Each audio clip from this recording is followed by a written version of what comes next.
যে বাংলাদেশে ফ্যাসিস্ট আওয়ামী লীগদেরকে পুনর্বাসনের একটা প্রচেষ্টা চলমান আছে। বিভিন্ন জেলা উপজেলায় আওয়ামী লীগের কার্যালয় খুলে দেওয়া হচ্ছে এবং মিডিয়াগুলোতেও কিছু কিছু মিডিয়া সেটাকে ব্যাপকভাবে প্রচার করছে, এমন ভাবে যেন উৎসাহ দেওয়া হচ্ছে।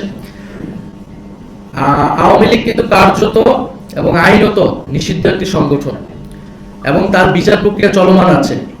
ফলে এই বিচার প্রক্রিয়া চলমান অবস্থায় আওয়ামী লীগের কার্যক্রম সম্পূর্ণরূপে নিষিদ্ধ, মিডিয়া সেটা প্রচার করতে পারে না, প্রশাসন কোনোভাবেই সেটাকে প্রশ্রয় দিতে পারে না। এই যে আওয়ামী লীগের কার্যালয়গুলো খোলা হচ্ছে এবং আওয়ামী লীগকে প্রশ্রয় দেওয়া হচ্ছে, আমরা মনে করি না এটা অটোমেটিক ভাবে হচ্ছে। এটা অবশ্যই এই নতুন সরকারের প্রশাসনের এবং সরকারের দলের প্রশ্রয় এটা হচ্ছে। তাদের কাছ থেকে গ্রিন সিগন্যাল ছাড়া আওয়ামী লীগ এটা করার সুযোগ বা সাহস পেত না। গত ১.৫ বছর কিন্তু প্রশাসন অনেক জায়গায় ব্যর্থ হলো, জনগণ কিন্তু প্রতিরোধ করেছে। রাজনৈতিক ফ্যাসিবাদ বিরোধী রাজনৈতিক কর্মীরা সেটা প্রতিরোধ করেছে।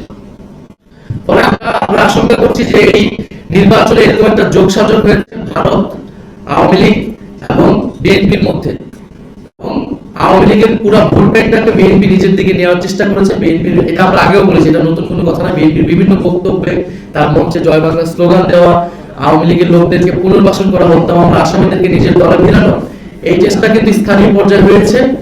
কিন্তু এইটা যদি এখন আওয়ামী লীগ সেটার বিনিময়ে, এই ভোট ব্যাংকের বিনিময়ে যদি আওয়ামী লীগের রাজনীতিকে পুনর্বাসনের চেষ্টা করা হয়, তাদের কার্যক্রমকে সুযোগ করে দেওয়া হয়, তাহলে তা কঠোরভাবে প্রতিহত করা হবে।